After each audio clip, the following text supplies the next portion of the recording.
So I want to welcome you all to today's webinar.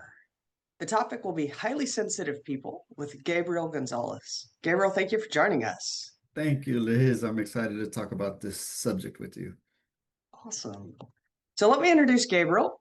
Gabriel is a self-acknowledged, highly sensitive person. He's a lover of the arts, nature, and philosophy.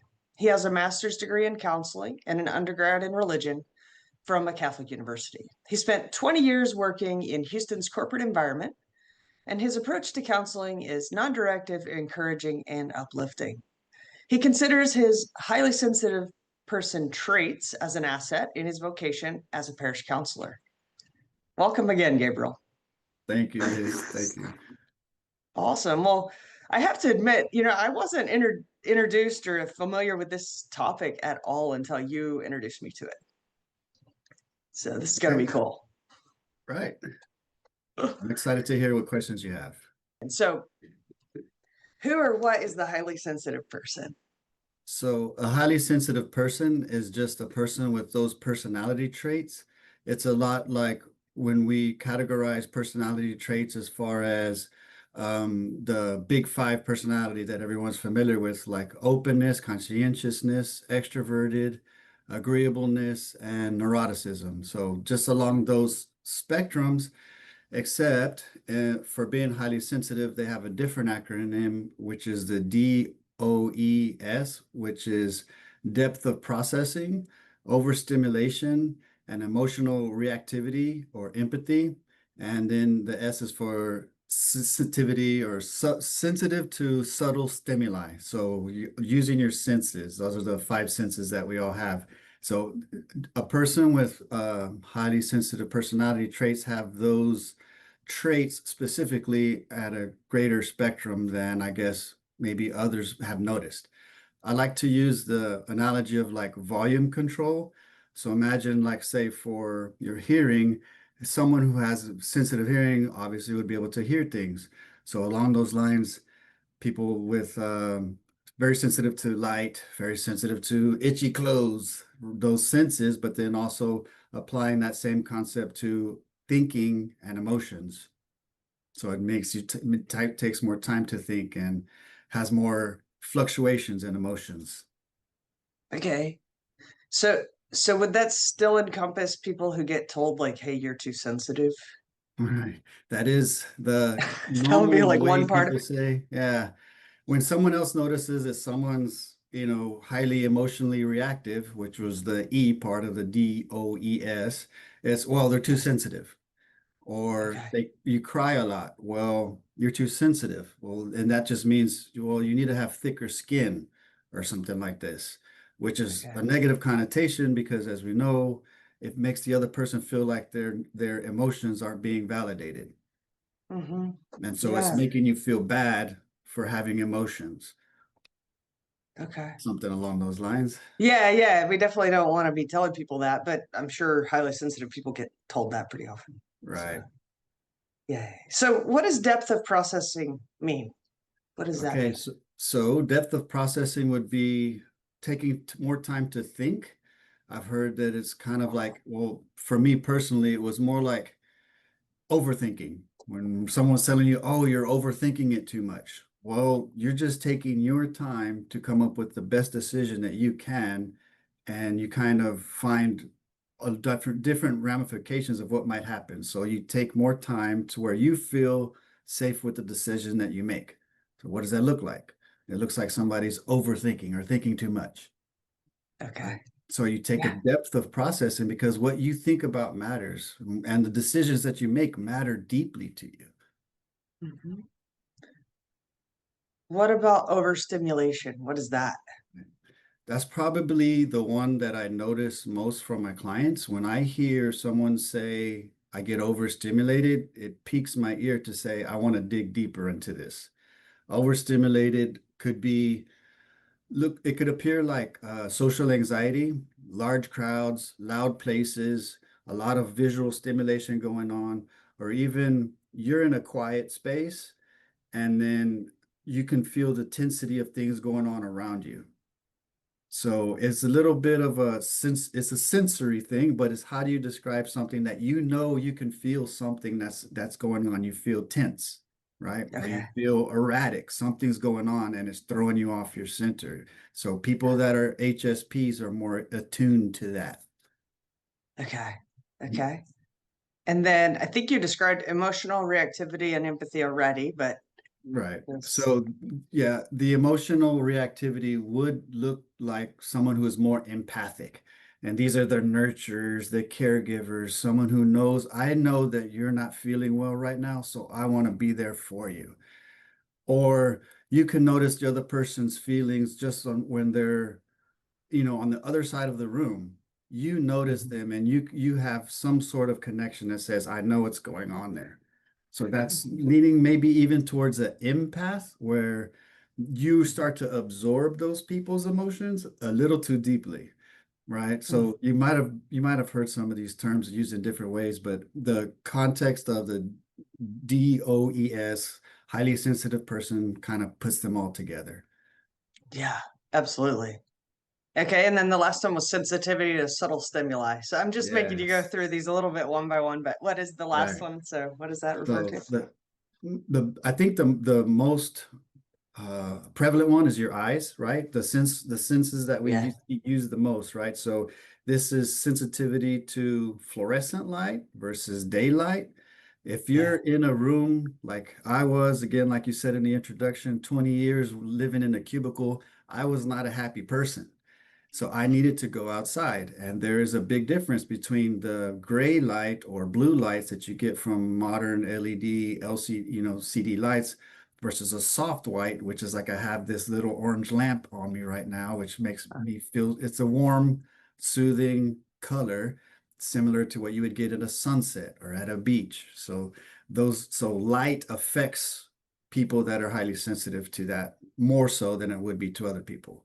What else? Hearing. Like I said, these are the kids that say they can't take it anymore. I need yeah, quiet, right? And so yeah, highly sensitive to hearing. It'll cause you agitation. It makes you mad. It makes you frustrated if you can't have enough quiet or peace. And then, yeah. of course, there's like subtlety to smell, subtlety to taste, itchy clothes, like I mentioned. These are the people that Mhm. tear the tags out. These are the people that like different textures. So wool, knit, like these fuzzy blankets. These are the people that like that, those textures, and they can sense when things are not quite soothing. So again, your senses are part of who you are. They're what God gave us, and saying that you're too sensitive in any of these aspects is like saying, well, you're too alive, right? It doesn't make sense.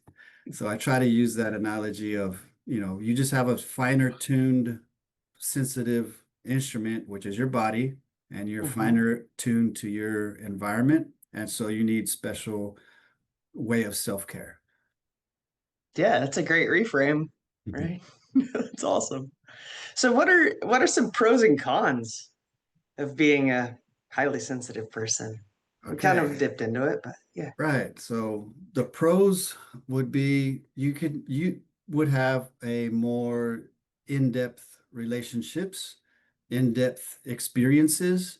So things that are scary, well, they're really scary. Things that Mm. are fun and exciting can be really fun and exciting, and you can immerse yourself more deeply into your environments.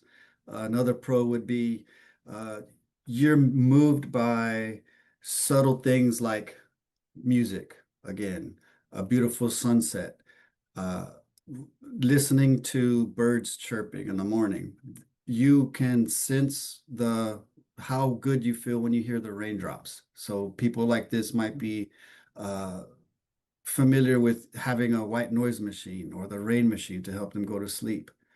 Mm. Uh, those are the type of pros. Once you can use these senses to your advantage, you hear things more sensitively, right? You could smell things more sensitively. These are the chefs.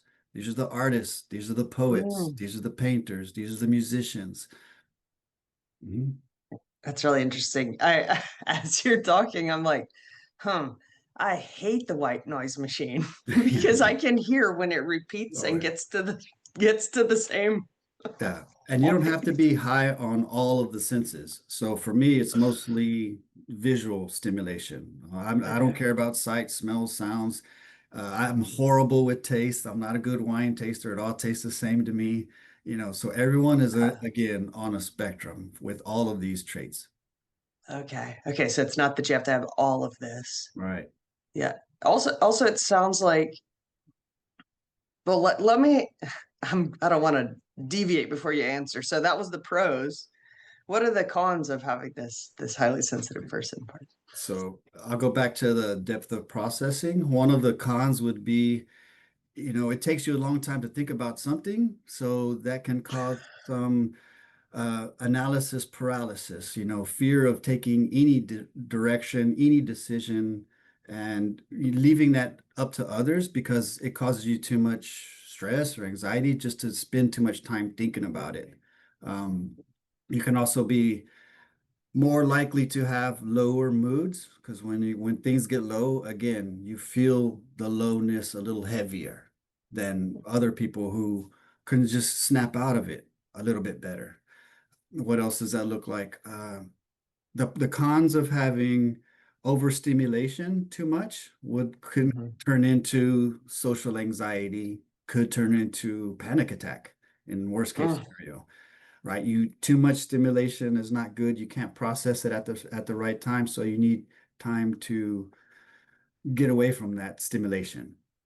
What okay. else? Subtle sensitivity in your skin, right? That's someone who can't stand certain cloths, maybe having even reaction to it or reaction to your external environment that like hives, getting flush, getting sweaty, that sort of thing. Okay.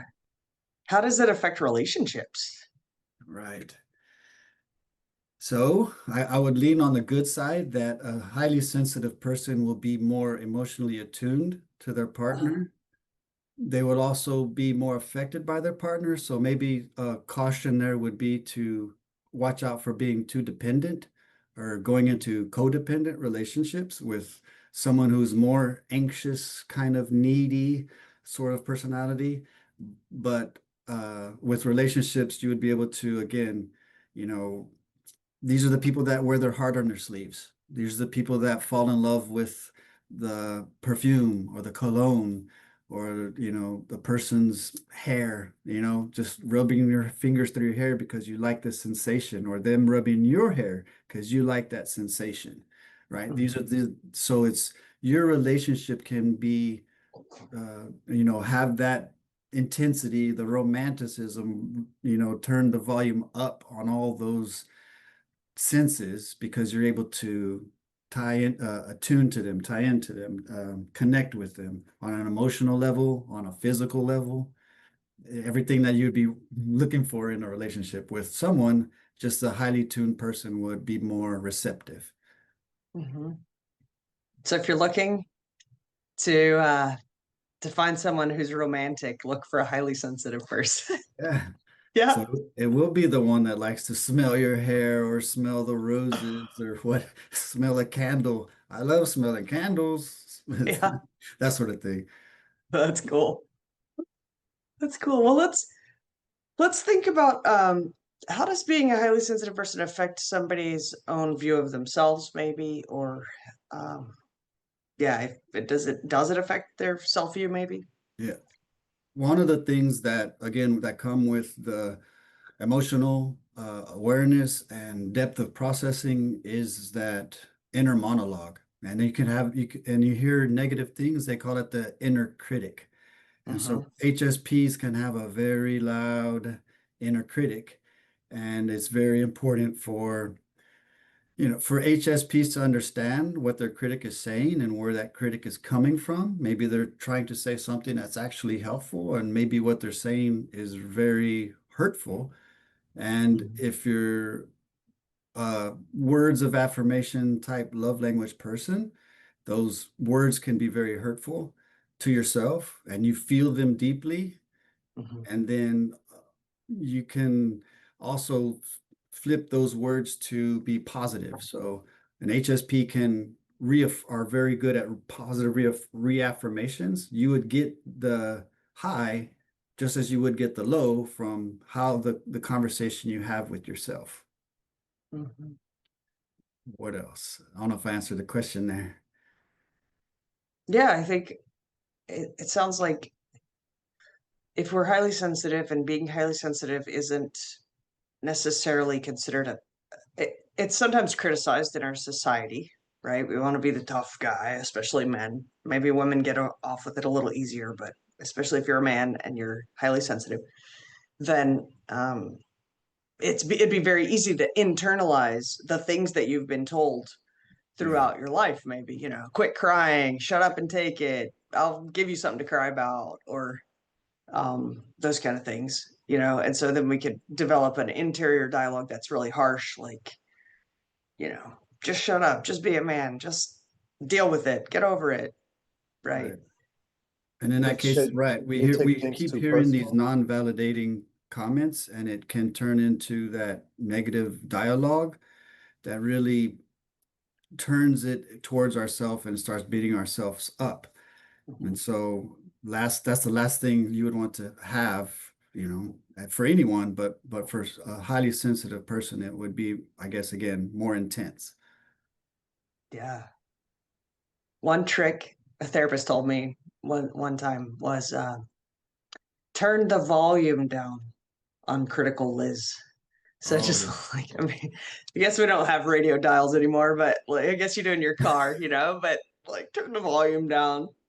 Like, Right. so, Yeah, right. Especially on all those phrases like toughen up or stop crying mhm, or suck it up. Again, all very invalidating feeling to your feelings that are actually most harmful. Again, that's teaching you how to suppress your feelings, and HSPs should not be the type, no one should suppress their feelings, but especially HSPs should, you can use them for their advantage. yeah, yeah, yeah. And we're not saying that you have to just, I don't know, stay in a puddle all day long, right? We need to feel our feelings and move through them so then we can get to a place where we can do what we most value. But Right. That What do is you a yeah, mean good by idea. taking things personal? What do you mean? Oh, was that? I heard that question about taking things personally. hmm So, so there are I, negative comments that you receive in the world, even from yourself, and taking things personally would be like taking those negative comments to heart. It's one thing to have constructive criticism, like someone is actually helping you to grow better in some way or develop, personal interpersonal skills with others. But there's some that is just negative and critical. So if someone's name calling, being critical, putting you down, those are the type of things that you should never take personally. Sorry. how does being or let's say somebody is in a relationship and they're a highly sensitive person and they're noticing that some of these traits are causing difficulty in relationships. What would be some things that they could do to help? I think with any relationship, the biggest thing is communication and transparency. So on the part of the HSP, it would be letting the other person know they're sensitive. The areas that they are sensitive, say words. So when you use these words, it really affects me. And I like to use a scale. So on a scale of 1 to 10, when you use these words, it makes me feel really horrible about myself on a level 10. And when you communicate that to the other person, it lets them know, oh, I know what it feels like to feel horrible. I wouldn't want my partner to feel horrible on a level 10.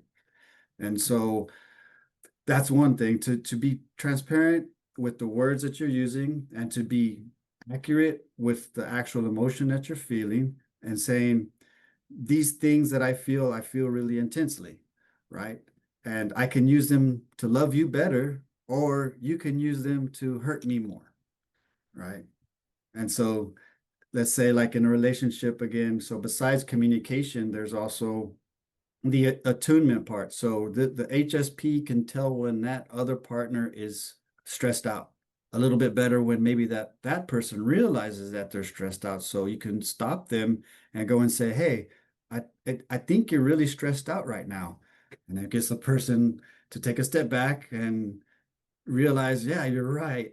That's what an HSP can do for their partner.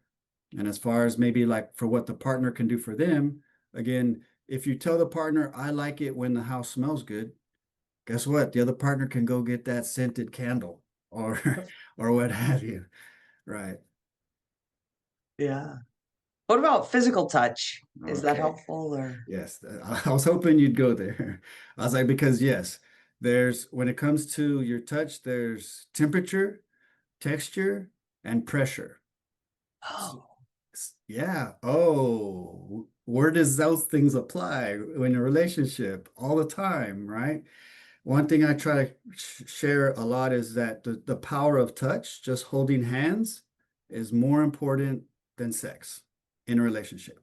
So hmm. having the assurance that the other person knows you and sees you and they're supporting you can be expressed in just holding hands, right? Interlocking fingers to say, we are together. This is important, right? And so, right, temperature. Uh, that's important in all places. I don't want to specifically think of the bedroom, but just because that's where my mind goes, it's what temperature is comfortable for you? Do you need a fan on? Do you need a fan on or a fan in your face to be able to sleep at night? Some people do. Mhm. A texture. Do you need wool socks? Do you sleep in pajamas? Do you sleep with sheets? Do you sleep with a quilt? Because it's a little more thick, right? It's a little more padded. So these are the things that HSPs can be aware of and actually use for heightening their experience in in in all on all their experiences, not just a bedroom or their house, right? Or in their workplace, like I said, a lamp, a nice chair, that sort of thing. Yeah, it sounds like if you are a HSP and you have HSP, not exactly sure how to use that terminology, but and you can tune into what soothes you and then what irritates you or dysregulates you, then being conscious of placing things that soothe you in your environment and then eliminating the things that don't soothe you and communicating to others also the things that don't soothe you can be really helpful. Like just being very practical about it. Right. Yeah. That is pretty much the whole focus of being able to recognize it and then nurture it and not ignore it or suppress it or make yourself feel bad for being this way. Yeah. Well, what would our faith perspective say about highly sensitive people? That was a great question. HSP can be more inclined to the contemplative or meditative prayer. It Mhm. may be easier to be swayed by the subtleties of the mass, such as the incense, the music, the reverence, even the negative space above our heads, and silence. Mm. So HSP would be able to tune into silence very deeply, such as in the case with like adoration. I like to really think about being more immersed in the mass, especially during like the consecration. So it's very prayerful. You're on your knees. It's a special moment of sacred silence that a HSP is able to tune into and really find a connection with God in that moment. And think about even afterwards, think about the music, right? I'm really, I really am glad that I'm moved by the music. And like I said, I get goosebumps sometimes when you hear like an Ave Maria or the high note of certain songs like the Miserere. Um, you're able to transport yourself to a more spiritual place because you're able to tune in more deeply in an emotional level. So your emotional depth can absolutely transfer to like a spiritual depth. Wow. Yeah, that sounds like a real asset, the way that you're sharing it, you know? Be more sensitive to the things of God, be more sensitive to the liturgy and the beauty of the liturgy, right? So, so Right. yeah, And it's yeah, I can help. also in the Bible, I think that was the other place that it made me think, where can I find sensitivity in the Bible? And I thought about, the Psalms. Of course, David, you think of him as the king and a warrior, but he was a musician and he was a poet. He wrote these Psalms from his heart. And then you hear like the Lamentations, right? The book of Lamentations is all about this pain for Israel, the woe, the expressing the pain and misery. And then lastly is the Song of Solomon, right? The very highly sensual text, and it's very romantic in nature. One of my favorite lines is, "Open to me, my sister, my darling, my love, my dove, my flawless one, my head is drenched with dew, my hair with the dampness of night," right? So this is in the Bible. It's very intimate. It's very sensual. Like he's talking about hair wet with dew. And so, yeah, it's in there. Yeah. Yeah, I mean, God made us with all of our senses, right? They are good things. And even Exactly. emotions, He gave us emotions. He didn't make us into robots. So, Exactly. yeah, that's beautiful. Well, um, is there anything else you'd like to add before we go into questions? Right. So HSP, if I can convey any message, is kind of like what you just said. It's God-given. It's a personality trait. It's not a diagnosis. You can nurture it and you can experience the world more fully if you recognize it as your superpower to connect with yourself and to others more fully. That is awesome.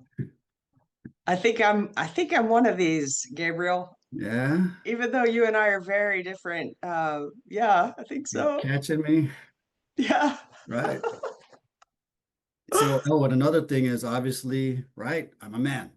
Why am I Right. talking about being sensitive? Well, mostly because I'm trying to turn the dialogue to be away from thinking that sensitivity is a weakness when it is a strength. It is natural. It is a part of who we are. And it doesn't make me weak because I'm able to love more strongly.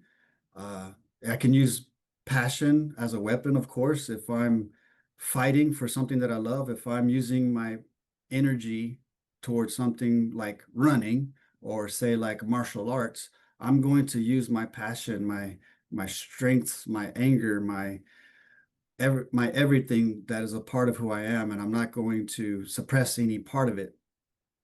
And so it makes me more confident in who I am, makes me more confident in being able to connect with others. So hopefully I can share this message as often as possible. I think this is a great message to get out there, Gabriel. There are so many men out there who are sensitive. I mean, every man is sensitive in some way, Right, in some level. Um, right, and and sometimes I think our culture says you got to hide that. right. And then So, some men are much more artistic. And I mean, my dad, for example, I hope he doesn't mind me saying this, but he has he's learned how to do arrowhead points by hand. He knows how to do uh, welding with the thing he invented and made. Like, so wow, he started doing pottery, like right. all these very manly forms of artwork, right? Mhm. He can do masonry. He didn't study Mhm. that. So yeah, I think it's Yeah, ways of getting in touch with your your sensitivity, your artistic side, creativity, right? creativity. Yeah, there Right. you go. Yeah. Yeah, Yeah. and that's big too because I was also very artistic, very able, good at drawing. I went to art school, back out of high school.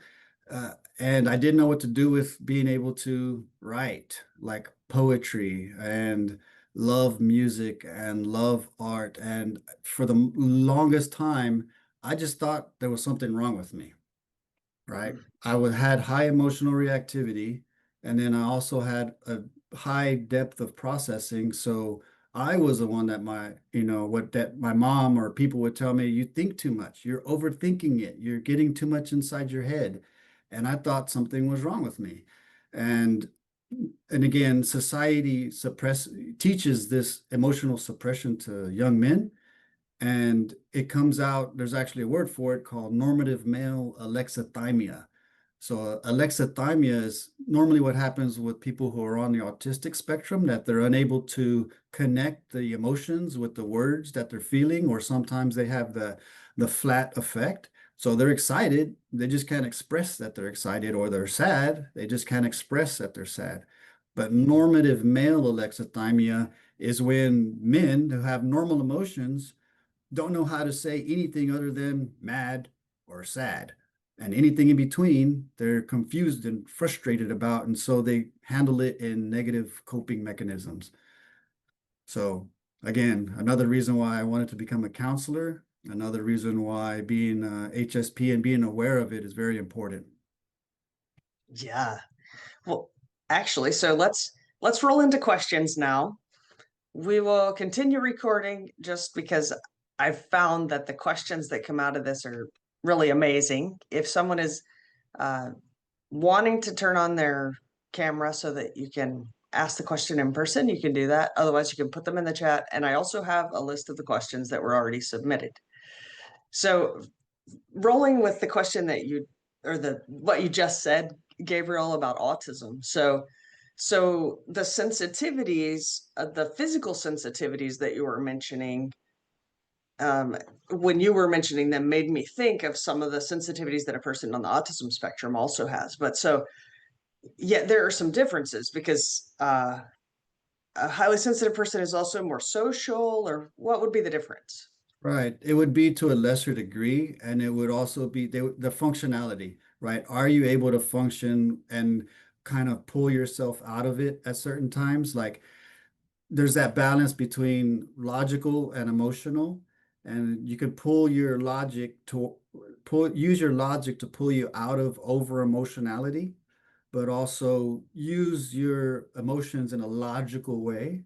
So where you can use them as a balance, to where some people who are maybe more on that spectrum are just, they're kind of stuck in a certain pattern, or they're not able to make that connection to draw them into a more healthy functioning and social, especially social aspect, to where I can see you're looking at me, I can see you have a question, I can see uh, there's a certain back and forth of the social interaction that someone on an autism spectrum wouldn't be as fluent with being able to make with someone who is just an HSP.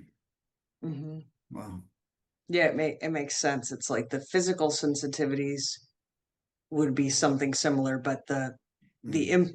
empathy Mm-hmm. is opposite. It's in an HSP, you're like highly empathic, so empathic, you're like feeling the feelings of the other. And then with Goodness, somebody on the spectrum, they're actually most of the time lacking that in too. that natural ability to have empathy or connection or understand what the other person is Yes, feeling. Yeah, right. That would be a big missing component, correct? yeah. Okay, cool. Um, this is a great question. How could a HSP navigate the working environment, especially with it fast paced and chaotic? Yeah, leave as soon as possible, right? Okay, what if that's not an option? Got a Like big family or something, go you hide know? in the restroom. Go hide in the restroom.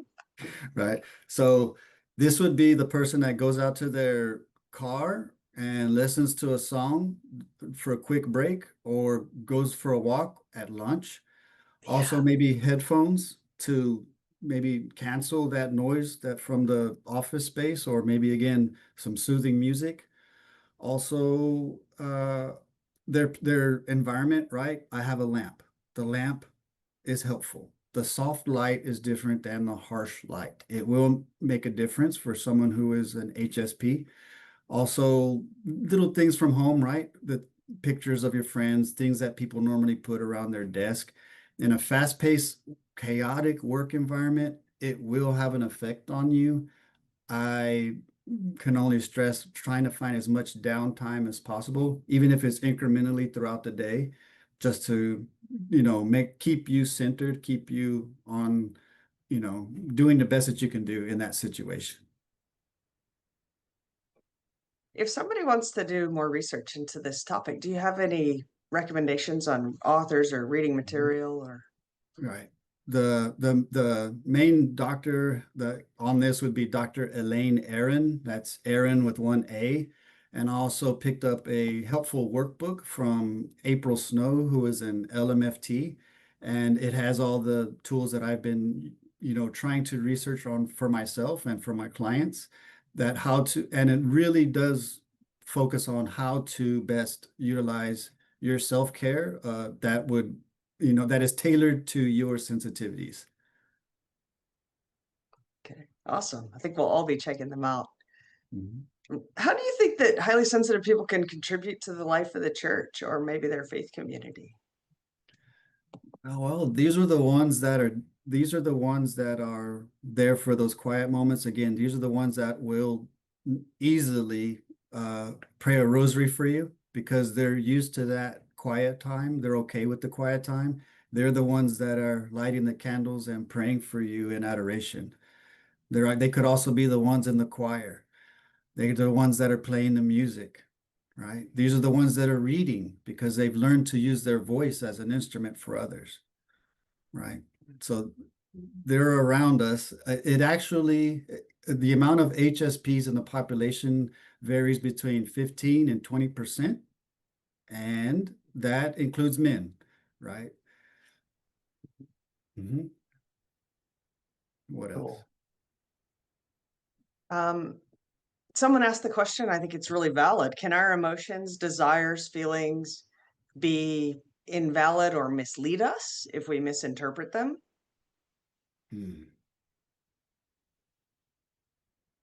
That's a good one.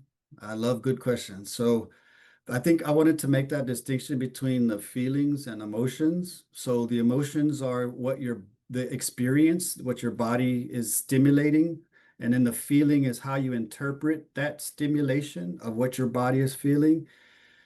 If you were to try to maybe get more accurate with the word of what you're exactly feeling, it might be helpful. I'm not quite sure how you could misinterpret a feeling, but again, that's when you can use your logic, your depth of processing to really use some self-reflection and analyze how is it that I could be am I misinterpreting what I'm feeling right now? That's a big question. And it really comes down to what's most helpful for you right now. So I know in counseling and psychology, we use reframing a lot. So it's, can I use this feeling for connecting with someone, or is it drawing me away from someone? Is it telling me to go away, or is it telling me to go closer?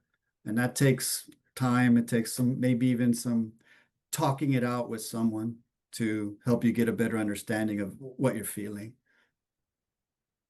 If you don't mind, Gabriel, I typically like to tell people too that our feelings are information. Right.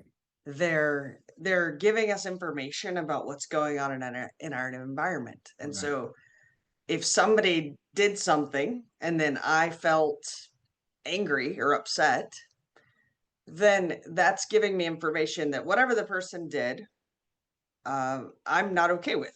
I somehow, I don't know, maybe I felt it was unjust. Maybe I felt they lied to me. Maybe something happened that then I'm feeling angry. So the first thing I encourage people to do is to communicate about how they're feeling and perception check it, right? Because There you go. I've had feelings before with friends, and when I check my perception, they're like, Liz, I did not mean it that way, right? Like, I mean, and this takes a lot of vulnerability. So you're not gonna do this with like the guy on the street, like, or the guy who honked at you. Like, I'm feeling mad at you. Well, who cares, right?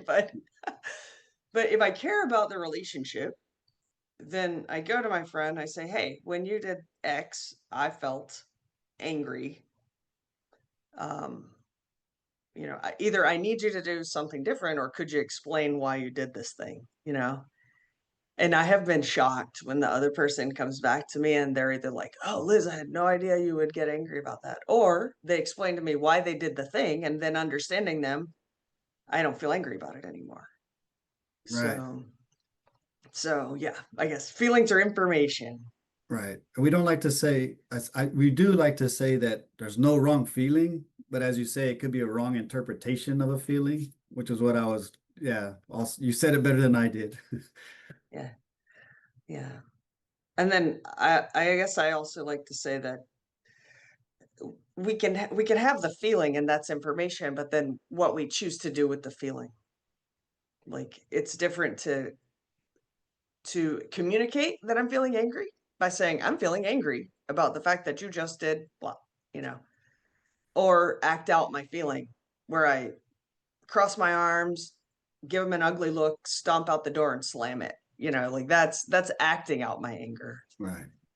Right. Or screaming at them. Right. Mhm. That's acting out my anger. So Mhm. okay, we Okay. got another question here. It was, do HSPs have an overstimulated nervous system? Hmm. I think I guess the stimulation there, it depends on the environment, right? So if we're just talking about electrical signals that you receive from your environment, I'm not quite sure of the science behind that. It's possible, but I don't know, honestly. If I'm interpreting the question right, it's like I'm not quite sure. Okay. But there's definitely great questions, and this science is still going into this. As you know, there's not a lot of clarity or transparency on what it is and what it's about. And so hopefully with more studies and more people knowing about this, we'll be able to add more information to the understanding about who and what is an HSP. So one last question here. This is a longer question, but I think it's a great one. This person shared that in her coming of age, I learned to suppress emotions to adapt to an emotionally abusive home. However, I'm still sensitive to others' emotions, and as a Pilates instructor, my mentor commented that I was too sensitive, responding to my students' needs for hands-on modifications. Today, as a new mom, I'm experiencing the overthinking feedback when it comes to choosing a school, allowing my child to spend extended time with other family members, etc. Prayer has been so helpful. Devotion every morning is life affirming. I'm not sure if receiving the depth of counseling at this intensity of time. I think she's referring to how busy she is, right? And then where can we seek guidance or counsel that addresses the analysis paralysis and decision making necessary to flow and grow through life and help our children grow with God? Okay, so the overthinking, a lot of times you'll notice there might be a circular pattern. So sometimes jotting the things out on a paper kind of makes it more simplified. And when people say they have a lot going on, normally it's only 3, 4, 5 things that they have, but it's normally one thing in particular that they're most stressed about. So overthinking, you can put it on paper and actually read what you wrote and then realize I'm thinking the same things over and over. And if you don't get caught into the what if cognitive distortion, you're able to help funnel that down to a more productive decision-making process. When it comes to what was it, analysis paralysis, again, sometimes if you're high in neuroticism, you're thinking higher chance of a decision being a wrong decision and not leaving room for your flexibility to adapt as you're implementing decisions. So it's like I have to kind of come up with a good decision that's going to be the best decision. It's a right or wrong, and I'm going to fail really bad if I don't. Causes a lot of stress. Whereas Yeah. it can also, play with the time you have them up to make a decision, and then the stress that you associate with that decision, that solution, can be mitigated a little bit when you're able to just put it into proper perspective. Mhm. Sorry. That Can't was, get that was every nice. too exact with very I hate to sound vague, but that's the best I can do. Yeah, it was a complex question. Yeah. Well, I'm mindful of the time. Thank you very much, Gabriel, for this introduction to highly sensitive people. It sounds like your own personal experience has given you a wealth of knowledge and the research that you've done. So, thank you all for joining us. Without you, we would not have a webinar. And we thank you, Michael, for doing our background. If you have time, please leave us a rating on Yelp or Google. We would appreciate it greatly. So we look forward to joining you for the next one. Thank you all.